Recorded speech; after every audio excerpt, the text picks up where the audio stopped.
주님의 귀한 말씀으로 우리가 깨끗하여지길 원하오니 성령이여 말씀하여 주시고 하나님의 말씀이 우리의 마음밭에 떨어져서 100배의 열매를 맺을 수 있도록 도와주옵소서. 한 사람도 그냥 돌려보내지 마시고 성령으로 강타하여 주셔서 그의 마음이 뜨거워지게 하시고 성령의 불이 떨어지게 하여 주옵소서. 주님, 우리가 드리는 모든 기도가 하늘나라에 상달되게 하시고 또 천사들이 그 금그릇에 우리 은혜를 담아서 우리 앞에 내릴 수 있도록 성령께서 우리를 도와 주옵소서. 마치는 시간까지 성령님 함께 하시고 저는 전하는 자나 듣는 자나 은혜 받는 귀한 시간 되게 하여 주옵소서. 감사드리며 예수님 이름으로 기도드립니다. 아멘. 할렐루야. 자기 가슴에 손 놓고 고백하겠습니다. 주님이 나와 함께 계십니다. 주님이 나와 함께 계십니다. 아멘. 네. 카메라 이쪽에 놓으면 안 되네. 자, 오늘은 귀한 말씀 친절의 축복이라는 말씀으로 나눌 텐데요. 하나님께서 우리에게 많은 말씀을 주셨어요. 그 말씀을 다 지키는 것이 이렇게 쉽진 않지만 그래도 우리가 그걸 지키려고 노력하고 또 하나님의 말씀대로 살아가려고 노력하고 또 하루하루 우리가 어제보다 더 나은 신앙생활, 어제보다 더 나은 사람으로 변화되어 가야 이게 예수 믿는 사람의 온전한 모습이라고 할 수 있죠. 오늘도 성경 구절에서 그렇게 말씀하고 있습니다. 오늘 읽어드린 성경 구절 펼치고 계시면 함께 보겠습니다. 자, 우리가 예수를 믿으면, 그러니까 예수를 영접하면 우리가 이제 중생한다고 그러죠. 거듭나는 거잖아요. 그러면 새 사람으로 변화돼야 돼요. 그러니까 내가 새 사람으로 변화됐으면 그 새 사람으로 변화된 걸 나도 느끼고 다른 사람들도 그렇게 볼 수 있어야 되는데 우리가 그렇게 변화됐다는 것이 어떻게 나타나나 라는 것을 이제 바울이 에베소서에서 설명을 하고 있죠. 그러니까 예수님을 믿으면 우리가 변화된 모습이 보여져야 되는데 어떤 모습으로 변화돼야 되는지 바울이 얘기하고 있습니다. 자, 우리 에베소 4장 23절 우리 함께 읽겠습니다. 시작. 너희 심령이 새롭게 되어 하나님을 따라 의와 진리의 거룩함으로 지으심을 받은 새 사람을 입으라. 그러니까 우리가 예수님을 믿으면 우리의 심령이 새롭게 된다.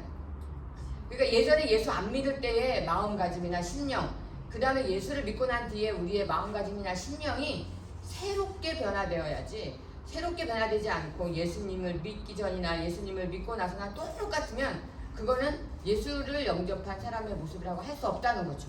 그러니까 우리의 심령이 새롭게 돼요. 그래서 우리가 새롭게 될 수 있도록 어떻게 새롭게 될 것인가, 어떻게 하면 내가 더 좋은 심령으로 마음밭의 사람으로 변화될 것인가, 이거를 항상 생각하고 노력해야 된다는 거죠. 그런데 우리는 그런 생각을 안 하고 그냥 예수 믿었어요. 그럼 교회 나가면 됐지 뭐, 이게 끝, 이렇게 돼버리는 경우가 많다는 거죠.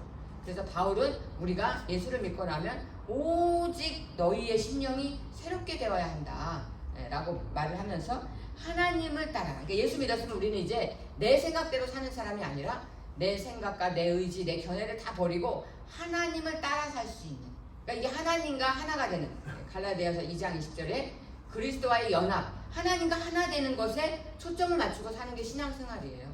그러니까 하나님이 무엇을 알기 원하시는지, 하나님의 뜻이 무엇인지, 하나님이 보시기엔 어떤지, 이렇게 모든 삶의 가치 기준, 삶의 모든 목표가 예수님이 되는 거예요. 하나님이 되어야 하는 삶이 진짜 변화되는 삶이라고 할 수 있죠. 그래서 에베소 4장 24절, 조금 아까 읽은 24절을 읽어봅시다. 시작. 하나님을 따라 의와 진리의 거룩함으로 지으심을 받은 새 사람을 입으라. 의와 진리, 의는 다른 말로 말하면 예수님이고 믿음이에요. 그러니까 예수님을 모셔드리고 예수님을 따라서 그 예수님을 믿는 믿음과 그 다음에 진리, 우리 모든 삶에 있어서 가장 중요한 건 말씀, 하나님의 말씀인 진리예요. 내 생각도 아니고 내가 배운 학문도 아니고 내가 배운 지식도 아니고 경험도 아니고 오직 하나님의 말씀, 그것만이 내 삶의 기준이 되고 표대가 돼야 된다는 거죠. 근데 우리가 말은 그렇게 하면서 사실은 학교에서 배운 지식이나 내가 평생 쌓아온 경험, 거기에 더 많은 어떤 초점, 방점을 두고 그런 것에 기준을 두고 그리고 신앙생활 하는 경우가 많다 보니까 여러 가지 이제 실수를 하거나 신앙이 성장하지 못하게 된다는 거죠. 그래서 그렇게 예수님과 그 다음에 그 하나님 말씀하신 진리로 거룩해져야 가는 게 결국은 우리의 삶인데, 그게 참 쉽지 않죠. 쉽지 않은데 문제는 내가 그것을 인지하지 못한다는 데 더 큰 문제가 있어요. 내가 나쁜 버릇이 있어, 그럼 그걸 고쳐야지 라고 생각하는 것과 그거는 나쁜 거 아니야, 그게 당연한 거지, 그게 고쳐야 될 점이라는 것도 생각지 않는 것은 완전히 다른 차원이거든요. 그러니까 거짓말을 하는 사람들이, 우리 전에 학생들 보면 거짓말을 하는 학생들이 꽤 많았어요. 그러면 자기가 거짓말을 하는 걸 아무렇지도 않게 하는 학생들이 있는가 하면, 거짓말을 하면 안 된다는 생각을 하면서 안 하려고 하는데 거짓말하는 사람이 있어요. 그거는 여러분 굉장한 차이가 있어요. 겉으로는 거짓말이 똑같은 거짓말 하는 것처럼 보이지만 그 첫 번째 사람은 결국은 거짓으로 자기의 삶을 살아가는 거고, 두 번째 사람은 그래도 그게 나쁘니까 그거를 고치려고 노력하는데 본인이 잘 안 되는 그런 건데, 굉장히 이거는 다른 차원이에요. 굉장히 틀려요. 여러분이 내가 하나님 앞에서 어떻게 변화돼야 된다는 것을 알고 그것을 변화되기 위해서 노력해가는 삶은 발전이 있죠. 변화가 있어요. 하지만 그렇지 않으면 그냥 10년, 30년을 다녀도, 교회 다녀도 하나도 변화되지 않는 그런 발전이 없는, 변화가 없는 삶을 살게 된다는 거죠. 그러니까 바울은 우리에게 새롭게 변화되라, 거룩함으로 깨끗해지고 지으심을 받은 새 사람을 입으라. 그러면서 이제 새 사람, 어떻게 새 사람이 될 것인가를 쭉 얘기하고 있는데, 오늘은 너무 이제 그렇게 되면 내용이 많으니까 그냥 가장 중요한 거, 결론만을 여러분에게 말씀드리려고 해요. 여러분이 성경을 펼쳐놓고 계시니까, 자, 우리 그래서 이제 뭐 이런저런 얘기를 아까 읽어드린 본문의 내용들이 있어요. 쭉 그것까지 그건 다음에 여러분의 강해를 해드릴게요. 오늘은 요 주 친절에 대한 얘기만 하고, 자, 펼친 성경 에베소 4장 32절 펼쳐놓고 계시죠? 에베소 4장 32절은 여기 있는데, 자, 함께 읽겠습니다. 시작. 서로 친절하게 하며 불쌍히 여기며 서로 용서하기를 하나님이 그리스도 안에서 너희를 하시라. 예, 이게 이제 요 4장 21절부터 나오는 32절까지의 내용의 핵심 요절이 이제 32절이고, 그 앞에 31절을 보세요. 그 앞에 31절 함께 읽겠습니다. 여긴 안 나와요. 자, 4장 31절을 함께 읽겠습니다. 시작.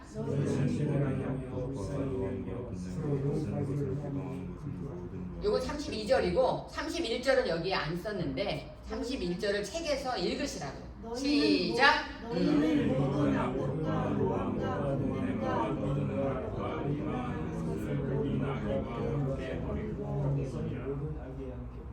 예, 그러니까 우리가 주님 안에서 버려야 할 것이 있다는 거죠. 버려야 할 것을 31절에서 얘기하고 32절에서는 이렇게 변화돼야 된다는 것을 얘기하고 있는 건데요. 자, 31절을 하나씩 보면, 처음에 뭐라고 되어 있죠?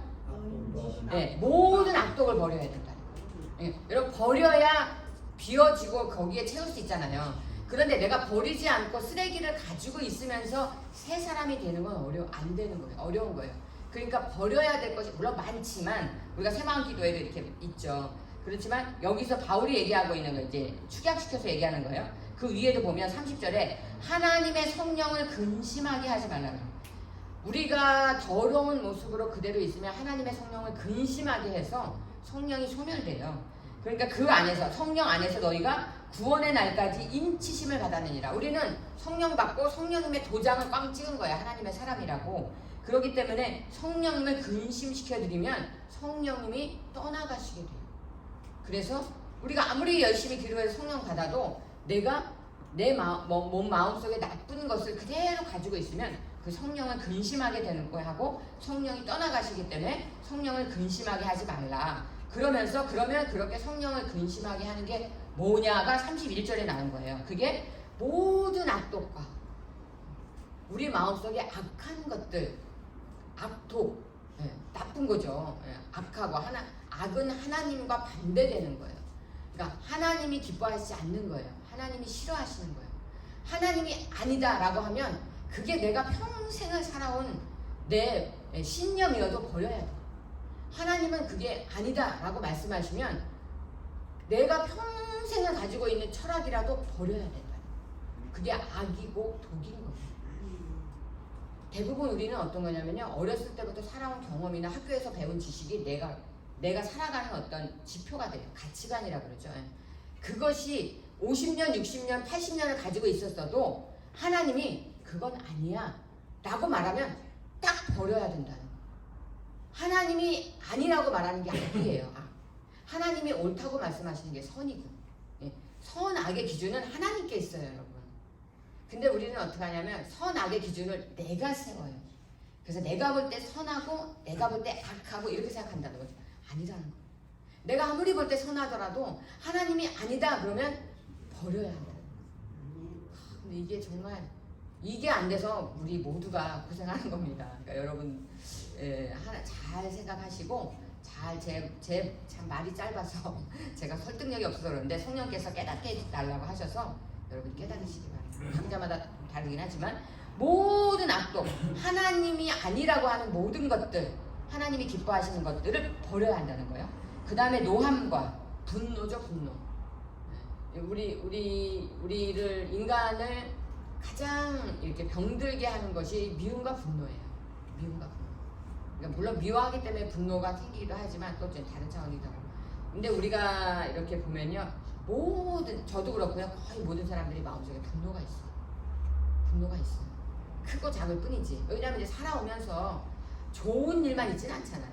우리가 또 뭐 여러 가지 이제 일들이 있다 보니까 특히 자기를 해코지하거나 자기가 또 억울한 일을 당하거나 자기 뜻대로 안 되거나 뭐 예를 들어서 학교 다닐 때 선생님한테 내가 잘못한 것도 없는데 혼난 일 이런 것이 쌓이면 그것도 분노가 되거든요. 그러니까 다른 사람을 너무 미워하는 게 오랜 시간 지속되면 또 분노가 되고 그러니까 그런 노함을 버려야 된다. 분노를 버려야 한다는 거예요. 우리 마음속에서. 그리고 분냄과 똑같은 말이죠. 이게 노함, 그러니까 어떻게 보면 노함은 혈기죠. 노함과 분노를 버리고 분냄과 그래서 이 위에 보면 바울이 뭐라고 하냐면 분을 내도 하루를 넘기지 말라 이제 그렇게 이제 말하고 있는데 그리고 떠드는 것과 분냄과 떠드는 것과 이 떠드는 것이 우리가 보통 보면은 하나님께 은혜 받으면 안 떠들어요, 여러분. 그러니까 이 떠드는 건 뭐냐면 다른 사람을 이렇게 말로 상처 주고 그 다음에 당을 짓고 뭐 이런 거죠. 옷에 출애굽기에도 나오듯이. 뭐 교회도 우리 죄 많은 인간들이 사는 교도소이기 때문에 여러분 교회는 천국이 아니에요. 착각하지 마세요. 교회는 교도소예요, 교도소. 죄인들의 모임이에요, 죄인들. 우리는 다 죄인이고 오죽하면 바울은 자기는 죄인 중에 괴수라 그랬잖아요. 근데 사람들이 왜 자꾸 교회를 욕하고 손가락질 하냐면 사람들은 교회를 다녀도 마찬가지고 교회를 천국이라고 생각을 해요. 기대를 해요, 기대를. 그런데 교인들의 모습은 천국에 있는 사람들의 모습이 아니라 완전히 교도소에 가서 앉아 있어야 되는 사람들의 모습을 보이니까 이제 욕을 하는 건데 그러니까 이게 잘 모르기 때문에 그런 거예요. 그러니까 우리는 아직 완전한 인간이 못 되고 우리 안에 죄성이 있고 그 다음에 죄를 짓고 있기 때문에 우리는 죄인이에요, 죄인. 그러니까 여러분 나도 죄인이면서 다른 사람 보고 교도소에 똑같이 앉아 있으면서 야 뭐 네가 더 큰 죄 지었네, 내가 조금 덜 지었다 뭐 이런 거 따져봤자 뭐 합니까? 똑같이 교도소에 앉아 있는 건데 도찐 개찐이죠. 그러니까 우리는 다 죄인이니까 남의 죄에 대해서 뭐라 그러지 않아야 된다는 거예요. 근데 이거 참 어렵죠. 어려워요. 저도 그거 참 깨닫는데 몇십 년 걸렸어요.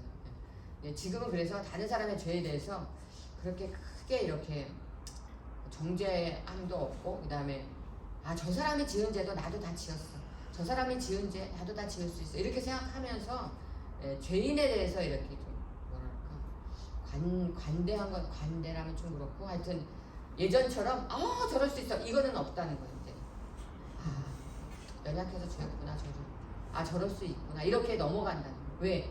하나님께서 다른 사람의 죄에 간섭하지 말고 너희가 하나님 앞에 겸손하라 그랬으니까 여기도 마찬가지. 떠드는 건 뭐냐면 나는 깨끗한데 저 사람이 나쁘다. 그리고 불평, 불만 이런 걸 떠들잖아요.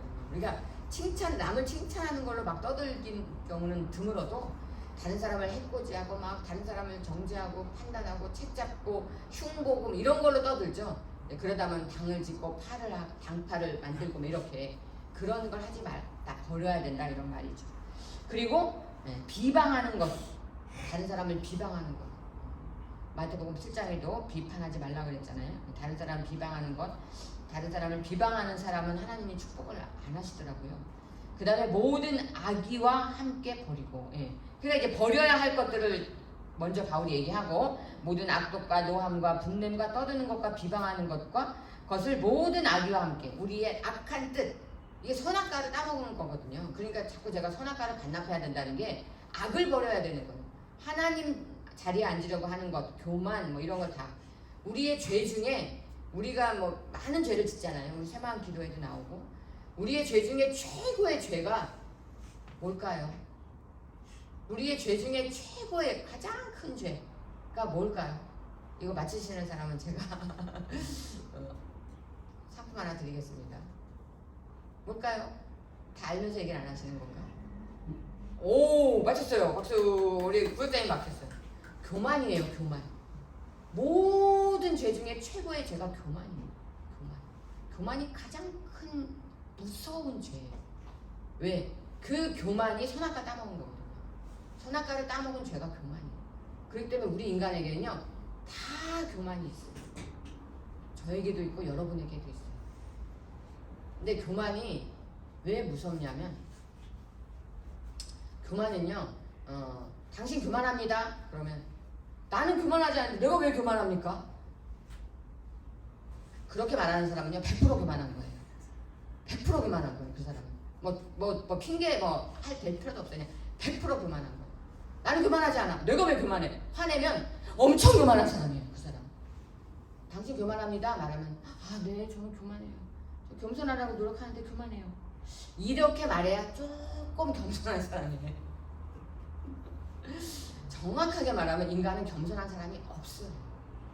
겸손한 사람이 없어요. 우리나라에서 지금 최고의 강해 설교자라고 하는 박선영 교수님, 목사님, 그분이 설교를 했을 때 이러더라고. 자기가 40년을, 지금은 이제 더 연로하시지만 40년을 목회하고 나서 깨달은 게, 인간은 겸손한 사람이 없구나. 겸손을 떨 수는 있어도, 겸손한 척은 할 수 있어도 겸손할 수는 없구나라는 걸 깨달았다고 그런 말씀을 하시던데, 맞아요, 여러분. 인간은 겸손한 사람이 없어요. 그러니까 내가 겸손하다?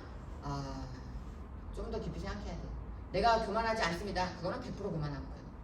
하나님 앞에 겸손하기는 쉽지 않은데, 그래도 겸손해지려고 노력하는 사람은 자기가 교만하다는 걸 인정한다는 거예요. 자기가 교만하다는 걸 인정하는 순간 겸손의 선에 들어서는 거예요. 조금 뭘 안다는 거죠. 이제 뭘 모르니까 자기는 교만하지 않다 이렇게 말하는 거예요. 그러니까 그런 모든 이걸 버려야 된다고 바울은 말해요. 자, 그러면 서론이 좀 길었습니다. 죄송합니다. 지금부터 결론이에요. 자, 그래서 첫 번째 바울이 뭐라고 말하냐? 서로 친절하게 하라. 우리가 예수 믿고 심령이 새롭게 되고 새 사람이 되면 첫 번째 친절해진다는 거예요.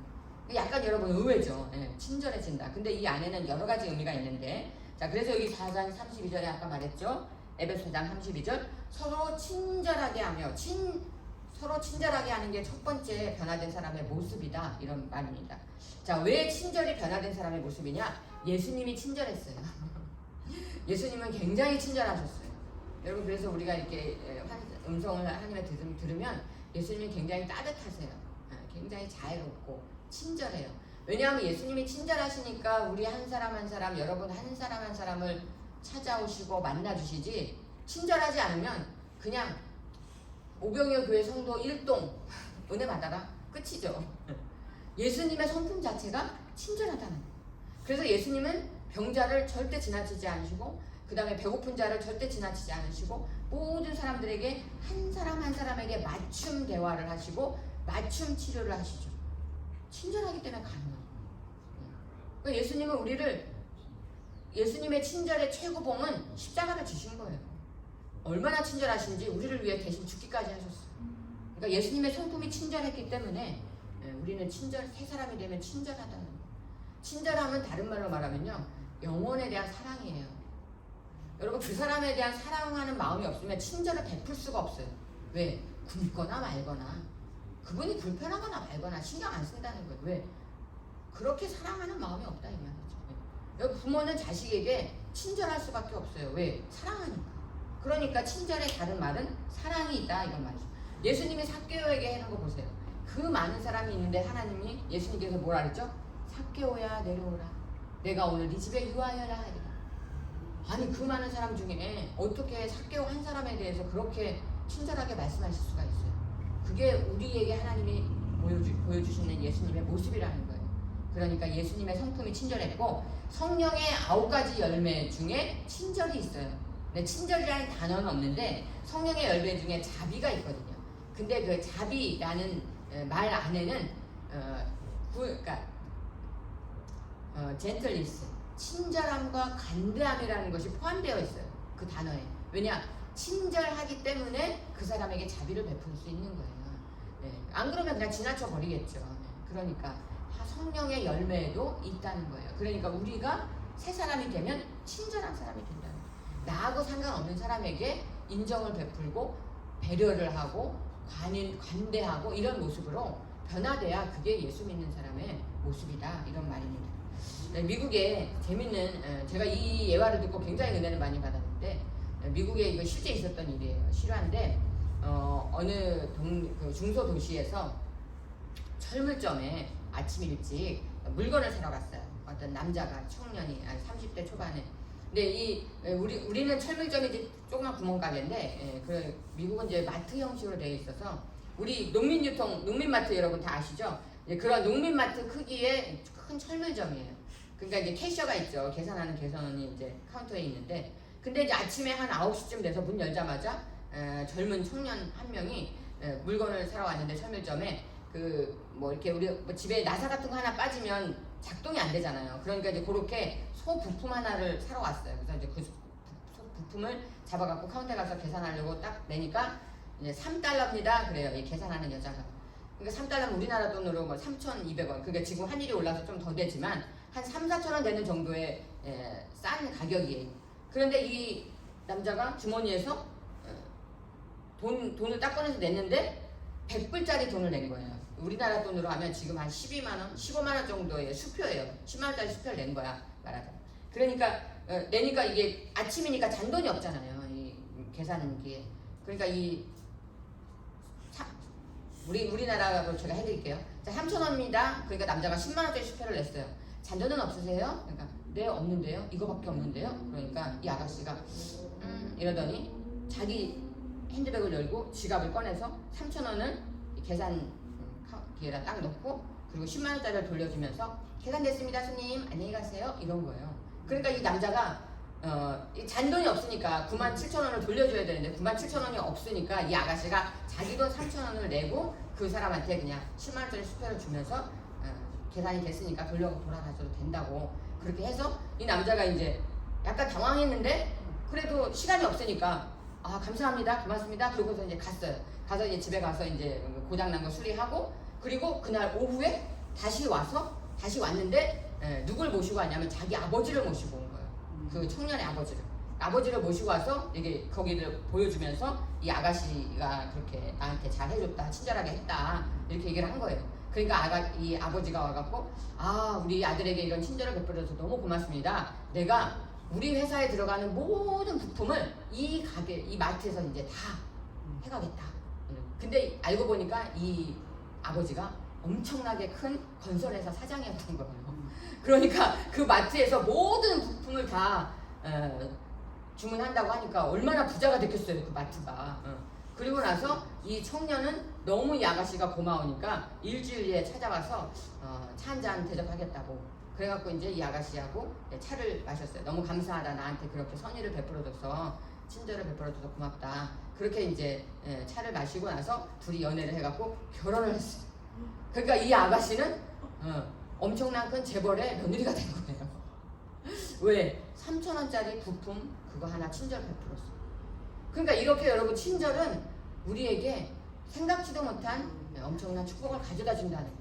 근데 그게 그 아가씨가 뭐 일부러 그렇게 알고 했겠어요?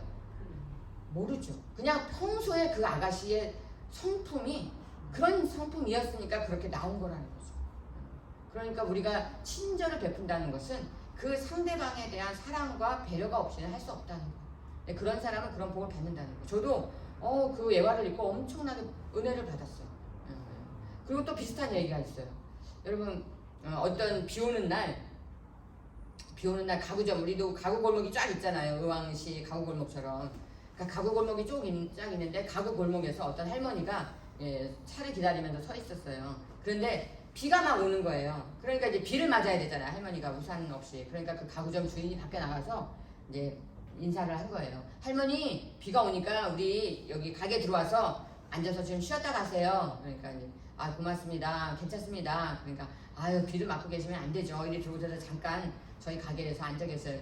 그러니까 나는 가구 살 게 아무것도 없어요. 그러니까 안 사셔도 괜찮아요. 와서 쉬었다가 차가 오면 그때 가서 타고 가세요. 그래갖고 너무 감사해서 들어와서 차에 앉아서 가구점에 앉아있으니까 사람들이 막 흉을 보는 거예요. 아이고 장사해야지 저렇게 쓸데없는 데 신경 써갖고 언제 장사하려고 그래. 그래서 막 옆에 있는 그 옆에 가게 주인들이 막 이렇게 흉을 보고 이랬어요. 근데 한참 지나도 차가 안 오니까 이 할머니가 미안해갖고 다시 밖으로 나간 거예요. 그러니까 할머니 괜찮아요. 걱정하지 마시고 여기 편안히 앉아있다 가세요. 그래갖고 한참 뒤에 차가 와서 이제 이 할머니를 모시고 갔어요. 그런데 그 다음날 이 가구점에 전화가 온 거예요. 어제 우리 어머니에게 그런 친절을 베풀어 주셔서 너무 감사합니다. 제가 감사의 뜻으로 우리 회사에서 앞으로 모든 가구와 사무실에 필요한 집기는 다 그 가구점에서 구입하겠습니다. 그렇게. 근데 그 전화한 분이 누구냐면 카네기 회장이었대요. 그러니까 이 가구점은 엄청난 부자가 된 거죠. 그러니까 이렇게 자기가 별것 아닌 것 같은 친절을 베풀 때 그걸 뭐 바라고 하는 건 아니지만 엄청난 축복을 받게 된다는 것을 우리가 알 수 있어요. 그러니까 우리가 소소하게 베푸는 친절도 하나님은 다 기억하고 계신다. 이런 것입니다. 그런데 이 친절이 여러분 우리가 어디서 나오냐면 전도에서 나와요. 여러분 우리가 이 동네에 그냥 돌아다니고 그냥 걸어다니는 것이 아니라 우리 동네에 지나가면서 사람들한테 친절을 베풀고 넘어져서 울고 있는 아이 일으켜주고 뭐 필요한 것들 전화번호 같은 거 뭐 장소 물어보고 이러면 친절하게 안내해주고 여러분 그게 전도예요. 그러면 새로 이사 온 사람들이 저 교회 사람들은 다 친절해. 저 교회 사람들은 예수 믿으면서 정말 괜찮은 사람들이야. 이렇게 하면 사람들이 이왕이면 오병이어 교회로 가. 어디 교회 옮기려고 하면 이사 왔으면 오병이어 교회로 가세요. 이렇게 한다는 거죠. 어떤 그 시골에 미국의 어떤 시골 동네 조그만 동네에 새로운 성도들이 이렇게 이사를 오잖아요. 그 동네로 이사를 오면 그 슈퍼 가장 많은 사람들이 드나드는 데가 슈퍼잖아요. 그럼 슈퍼 가서 이렇게 물건을 사면서 물어본대요. 저 이 동네 새로 왔는데 어디 여기 좋은 교회가 어디 있어요? 어디 교회가 좋은가요? 이렇게 물어보면 그 슈퍼 주인이 저기 있는 에이스 교회로 가세요. 뭐 저기는 무슨 교회로 가세요. 그런데 왜 그 교회를 추천하십니까? 그러면 다른 교회 사람들은 모르겠는데 그 교회 사람들은 항상 웃고 다녀요. 항상 웃고 다니니까 뭔가 좋은가 보죠. 그러니까 그 교회로 가보세요. 이렇게 말했다는 거예요. 그러니까 여러분 우리의 마음속에 삶에 대한 사랑과 친절과 기쁨이 있으면 그걸 다른 사람들도 알아본다는 거예요. 그러니까 전도의 가장 큰 전략은 사실은 친절입니다. 우리가 바울이 말하듯이 우리가 예수 믿고 진짜 변화되면 친절한 사람이 돼야 된다는 거예요.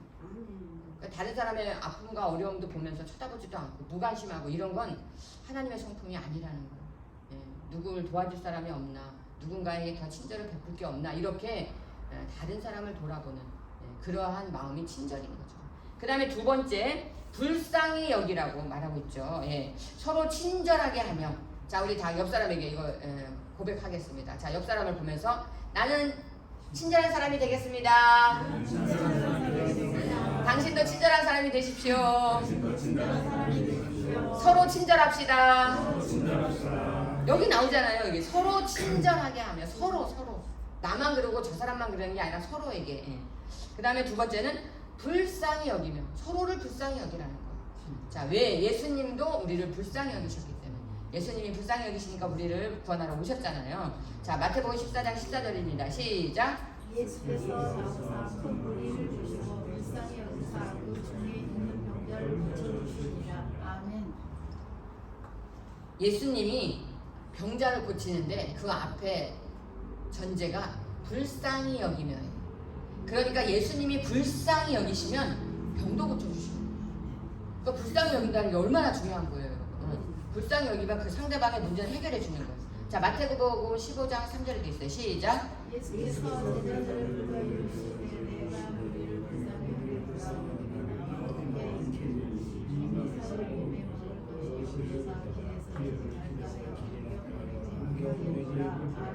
예, 내가 무리를 불쌍히 여기노라. 그러니까 예수님께서 오병이어 기적, 칠병이어의 기적을 베푸셔서 배불리 먹게 하셨잖아요.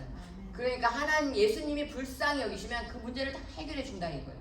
그러니까 우리도 다른 사람을 불쌍히 여겨야 된다는 거죠. 그 사마리아인이 가장 대표적인 예화라고 할 수 있죠. 누가복음 10장 33절에 보면 함께 읽겠습니다. 시작. 어떤 사마리아 사람은 연약한 친구들이 불쌍히 여기서 기름과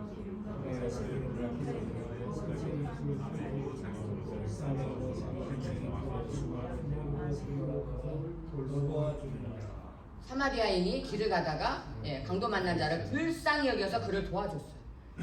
친절을 베푼 거죠. 자, 36절이요. 시작. 내 생각에서 세 사람 중에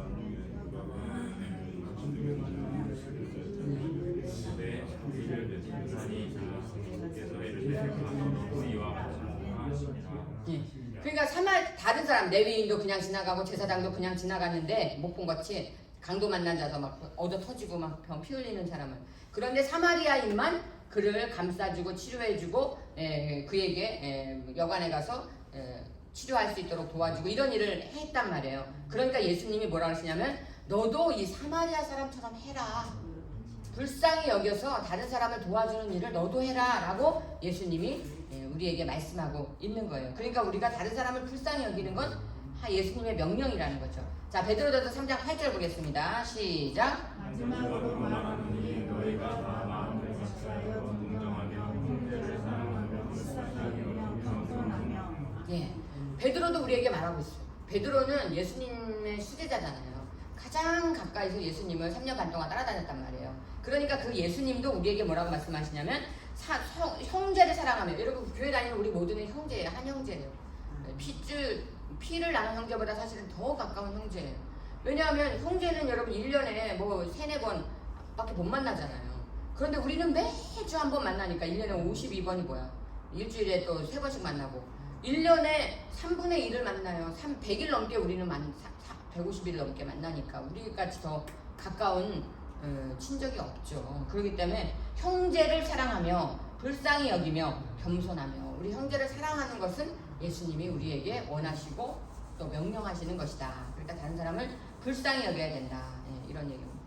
어떤 우리나라의 시골에서 진짜로 있었던 일인데, 시골은 서울처럼 이렇게 버스들이 많이 다니지 않잖아요. 그런데 이제 시골 버스에 사람들이 가득 차갖고 거의 만원 버스가 돼서 시골길을 달리고 있었어요.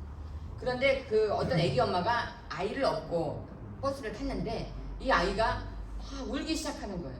그럼 이제 사람들은 애기니까 울지 이렇게 생각하고 그러려니 처음에는 이제 그랬는데, 한 정거장 지나도 울어, 두 정거장 지나도 울어, 세 정거장 지날 때까지 애가 그냥 막 빽빽 우니까 사람들이 짜증이 나기 시작했어요. 그래갖고 여기저기서 막 아이고 애기 엄마 애 좀 울지 그만 울게 해. 막 이제 여기저기서 시끄러 짜증나네 막 이러면서 사람들이 막 떠드는 거예요. 그러니까 그런데도 애기 엄마는 뻔뻔하게 아무 조치를 취하지 않고 그냥 가만히 있는 거예요. 그러니까 이제 사람들이 막 웅성거리니까 할 수 없이 버스 기사가 차를 세웠어요.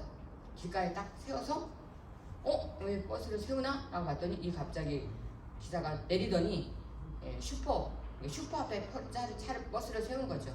슈퍼에 들어가서 초콜릿을 사갖고 올라와서 그 애기한테 초콜릿을 딱 입에 물려줬어요. 그러니까 애기가 울음을 딱 그친 거야. 초콜릿 맛있는 걸 주니까. 그러니까 사람들이 이제 놀래갖고 버스 기사가 저런 친절을 베푸네 이러면서. 근데 애기가 울음을 그쳤으니까 이제 버스가 막 가는 거예요. 가다가 이제 그 애기 엄마가 내릴 때가 됐었어. 그래서 이제 애기 엄마가 내리려고 하니까 문을 탁 열어주는데 이 애기 엄마가 내리면서 이 버스 기사한테 뭐라 하냐면 수화로 감사합니다. 어떻게 하는지 이건가? 하여튼 뭐 감사합니다 뭐 이런 게 있어. 감사합니다 수화로 한 거예요. 예, 장애인이었던 거예요. 아기 엄마가. 저 귀머거리 벙어리. 예. 그러니까 아기 우는 울음소리를 못 들은 거죠. 엄마는 아기가 울어도. 그러니까 이제 그걸 몰랐지만 버스 기사가 이제 초콜릿 사주면서 아기를 울으면 끝이니까 아기 엄마가 내리면서 고맙다고 이제 하고 내리니까 사람들이 봉 찐 거죠. 아 저런 청각 장애인이었구나 몰랐네 이제 이렇게. 그러니까 이제 버스 기사가 이 엄마가 그 시골 어두운 길을 걸어가니까 다 집에 들어갈 때까지 이렇게 그 라이트를 켜서 가는 길을 비춰줬대요. 그러니까 사람들이 다들 행복한 모습으로 돌아갔다는 그런 이야기를 제가 읽었어요. 그런 것처럼 여러분 다른 사람의 어떠한 어려움과 불편을 우리는 모르잖아요. 그런 거 모르는데 그것을 이해해주고, 예, 장애인인지 몰랐죠. 성인 귀머거리인지 몰랐으니까. 예, 그런 것처럼 여러분 우리가 다른 사람의 어떤 어려움이 처했거나 그런 환난을 당했을 때 그것을 도와주고 함께 나눌 수 있는 것이 진짜 예수 믿는 사람의 성품이고 하나님이 우리에게 원하시는 모습인 것입니다. 자, 그리고 마지막으로 세 번째, 서로 용서하라. 자, 우리 마가복음 11장 25절이요. 시작. 스스로할 때 아무에게나 행위할 것은 용서하라. 그들이 시험하라. 우리께서도 너희 허물을 사하여 저희 허물을 사하여 주시리라. 다른 사람의 허물을 용서해 줘야 하늘에 계신 아버지도 우리의 허물을 용서해 주신다. 그런 거죠. 그러니까 우리 주기도문에도 있잖아요. 우리가 우리의 죄를 사하여 준 것까지. 하나님께서 우리는 하나님께 용서받은 자잖아요. 근데 내가 용서받아 놓고 다른 사람을 용서 못하면 그거는 용서받은 자의 모습이 아니죠. 그러니까 다른 사람을 용서해야만 하나님도 나를 용서해 주신다 라고 했기 때문에 여러분이 하나님 앞에 그 용서함을 받고 하나님 앞에 다른 사람도 용서하는 모습을 보여줘야 그게 진짜 새로운 사람이 되는, 새 사람을 입은 사람의 모습인 거죠. 근데 이 용서가 참 쉽지 않아요. 용서가 참 쉽지 않아요.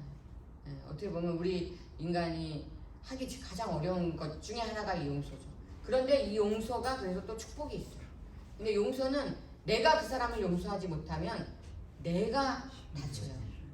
내가 상한단 말이에요. 내가 그 독이, 다른 사람을 용서하지 못하는 그 독이 나를 치단 말이에요. 그러니까 용서를 해야만 내가 그 용서 속에서 내가 사는 거예요. 내가. 그래서 하나님은 그래서 반드시 우리가 용서해 주라고, 용서해야만 너가 용서함을 받을 수 있다라고 말씀하고 있는 거죠. 그러니까 이 용서를 할 수 있어야 그게 예수 믿고 변화된 새 사람의 모습이다. 여러분 마음속에 뭐 지금도 좋고요. 기도 시간에 또 집에 돌아가셔서 깊이 내가 아직도 용서하지 못한 사람이 누가 있나 그거를 생각하시고 그분을 용서, 축복, 회개, 대신 회개를 하면서 반드시 용서해 주셔야 돼요. 그 사람을 위해서 용서하라는 게 아니에요. 그 사람이 잘했다고 용서하라는 게 아니에요. 그렇죠.